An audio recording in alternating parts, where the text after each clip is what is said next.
Hello বন্ধুরা, কেমন আছো তোমরা সবাই? তো আজকে আমি তোমাদের সাথে একটা রেসিপি শেয়ার করব। প্রথমে কড়াইতে গরম করার জন্য তেল দেব। তেলটা গরম হয়ে গেলে তার মধ্যে পেঁয়াজ দিয়ে একটু নুন দিয়ে পেঁয়াজটাকে সিদ্ধ করে হালকা ব্রাউন কালার করে নেব। পেঁয়াজটা ব্রাউন কালার হয়ে গেলেই তার মধ্যে দিয়ে দেব কেটে রাখা আলু দেওয়ার পরে নুন হলুদ দিয়ে ভালো করে নাড়াচাড়া করে হালকা ভাজা করে নেব।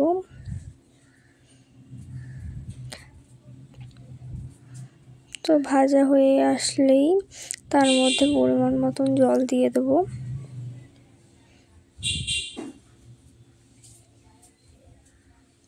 তারপরে আমাদের নুডলস থেকে মশলাটা বের করে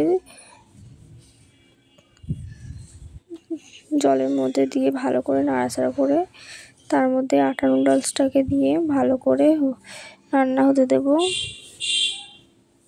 তো ভালো করে সেদ্ধ হওয়ার পরে আমাদের নুডলসটা দেখতে ঠিক এরকম হয়ে যাবে। স্যুপটা একটু টেনে যাওয়ার পরে সেটাকে বাড়িতে ঢালে রেডি আমাদের আটা নুডলস।